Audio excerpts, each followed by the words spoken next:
You pay your credit card in full. You pay on time. You never pay interest. And then your credit score drops anyway. How is that even possible? Imagine this. You've got a card with a $5,000 limit. You spend $2,000 on furniture. No panic, the cash is sitting safely in your bank account. The statement lands, you clear the full balance immediately, and you feel like a financially evolved adult. Then 3 days later, ping. Your score is down 25 points. That feels illegal. It isn't, but it does feel rude. And the reason is a date most people never think about. Not the due date, not the date you paid, the other date. And once you understand it, you'll never look at your credit card the same way again. Here's the frustrating part. Loads of responsible people are accidentally making themselves look risky. They're doing the right behavior in real life, but the credit system is grading them on the wrong snapshot. That's the part no one explains properly. Most people are taught one rule: pay by the due date. And to be fair, that rule matters. It keeps you away from late fees, penalty APRs, and interest if you're in your grace period. But if you think that automatically means your credit score will look perfect, that's where the trap begins. Because your credit score is not watching your account live like some all-seeing CCTV camera. It's not tracking every payment in real time. It's more like someone taking a monthly photo of your finances, and somehow they keep taking the photo when your room is at its messiest. So if you've ever thought, I paid it off, why does my report still show a balance? Stay with me. That single misunderstanding is where people lose points for no good reason. Here's the big reveal. The due date and the statement closing date are not the same thing. And if you only focus on the due date, you can still report a high balance to the credit bureaus. That reported balance is often the number that feeds into your credit utilization. Plain English version. Credit utilization is how much of your available credit you're using. If your card limit is $5,000 and the reported balance is $2,000, your utilization on that card is 40%. And scoring models generally prefer that number to be much lower. Experian. Now watch the timing. Let's say your billing cycle runs from the 1st to the 30th. On the 30th, your statement closes. That statement shows a $2,000 balance. That's the snapshot. Your due date might not be until the 20th of the next month.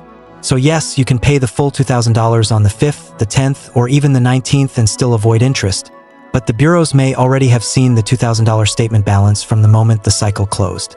Experian. So financially, you were responsible. But algorithmically, you looked stretched. That is the game. Let's make this stupidly simple. You have a $5,000 limit. You spend $2,000 this month.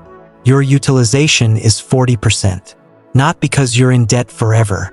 Not because you're missing payments. Just because 2,000 divided by 5,000 equals 40%. And that matters because utilization is one of the fastest moving parts of your score. Payment history takes ages to build. Old mistakes can hang around for years. But utilization can change in a single reporting cycle because it's based on what gets reported that month. Experian. Now here's where people get caught. Your current balance and your reported balance are not always the same thing. Your current balance is what's happening right now in the app. Your reported balance is what the lender sends to the bureaus. And that's often based on your statement balance when the billing cycle closes. Experian. So you can open your banking app, see a zero balance, and still have a credit report showing last week's higher statement balance. That's why people feel like the system is broken. It isn't broken, it's delayed. And once you understand that delay, you stop reacting emotionally and start managing the timing. Quick reality check. Does this mean you should be terrified of using your card? Absolutely not. In fact, the opposite. You can use the card normally, you just need to understand when the photo gets taken. So what do you actually do? You stop waiting for the bill to arrive before making your main payment. Instead, you pay before the statement date. That's the move. If your statement closes on the 30th, don't wait until the due date next month. Pay the balance down 2 to 4 days before the 30th so that the statement generates with a much lower number. For example, you've spent $2,000 on a $5,000 limit card. A few days before the statement closes, you make a payment of $1,900. Now your card is sitting at $100 when the statement cuts. So the reported balance is $100, not $2,000. Same spending, same card, same person, completely different snapshot. And now your utilization on that card looks like 2% instead of 40%. That is a massive difference in the eyes of the scoring model. Now let's talk thresholds, because this is where it gets interesting. A lot of people have heard, stay below 30%. That's a decent safety rule, but it's not the same as optimal. The strongest profiles typically sit much lower, often in the single digits. Experian notes that people with exceptional FICO scores tend to have utilization below 10%, and that single digits are ideal. Experian. So think of it like this: above 30%, not great. Below 30%, better. Below 10%, strong. Low single digits, premium territory. And here's the twist almost nobody explains properly. Zero is not always best. If every card reports exactly $0 every single month, the system may have less recent revolving credit activity to assess. That's why a tiny reported balance can sometimes outperform a perfect zero. Not carried balance, reported balance. Very different thing. Experian. Which brings us to the famous strategy called AZEO, all zero except one. It sounds like a secret code from a spy film, but the idea is simple.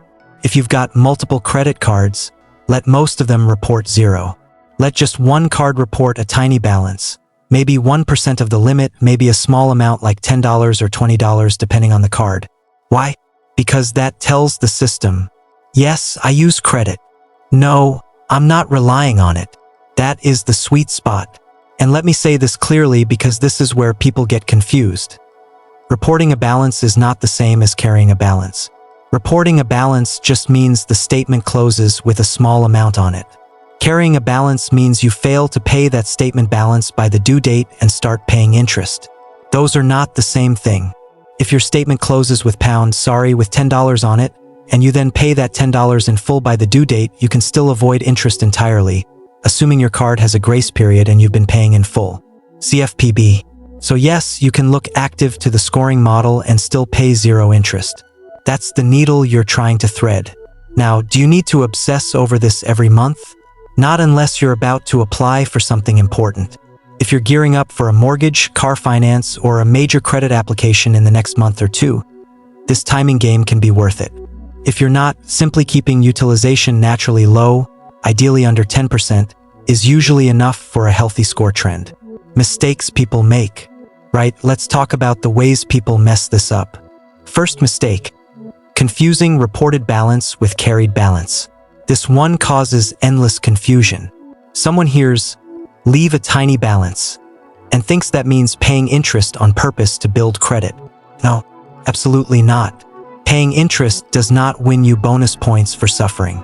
The goal is to let a small amount appear on the statement, then pay that statement balance in full by the due date. That gives you the activity signal without the interest charge. Experian CFPB. Second mistake: trusting autopay to do a job it was never designed to do.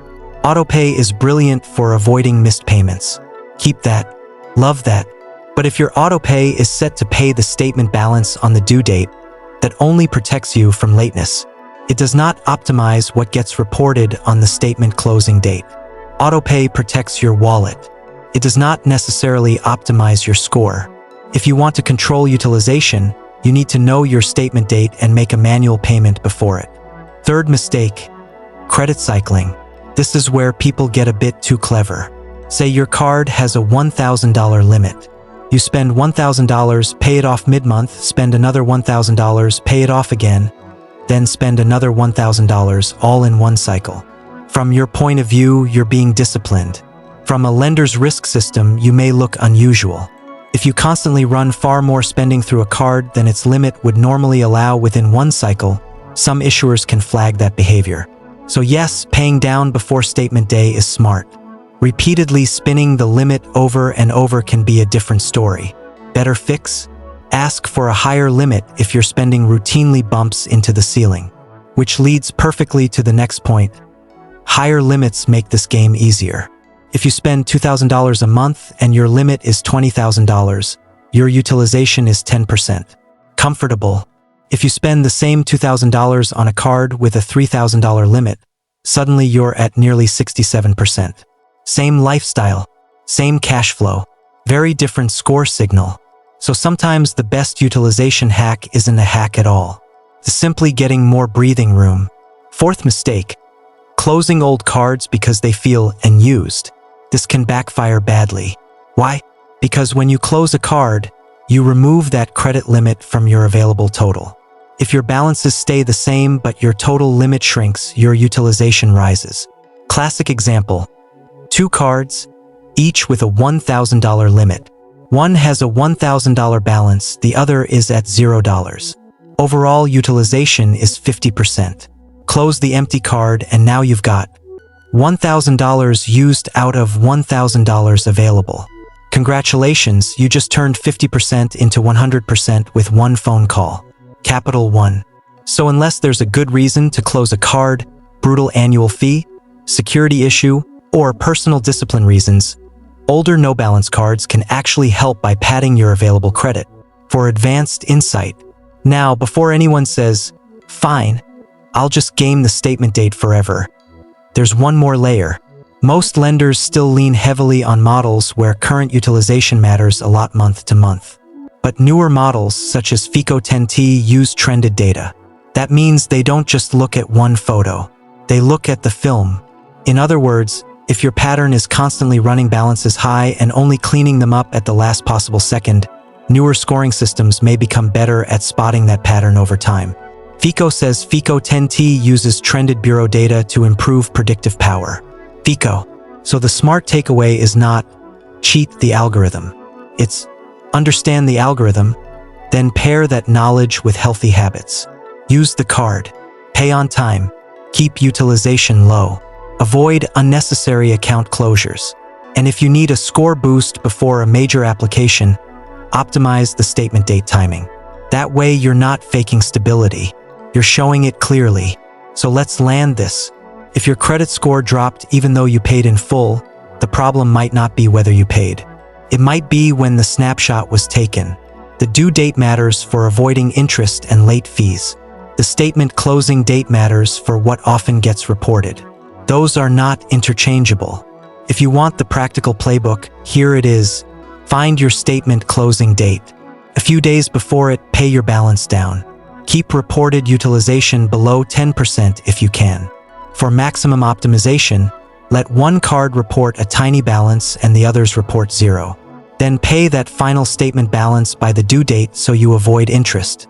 That's the whole game. Not spending less necessarily. Not being scared of credit cards.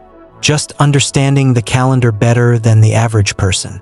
And honestly, that's what personal finance is half the time. Not working harder, just seeing the hidden rules sooner. If this video saved you from making one of those painfully avoidable credit score mistakes, hit subscribe. And I want to hear from you in the comments. Have you ever had your score drop even though you paid in full? Did you know your statement date mattered this much? And if you try this method next month, come back and tell me how many points moved. Share this with the one friend who says, I pay on time, so my score should be perfect. Because clearly, that is not how this nonsense works.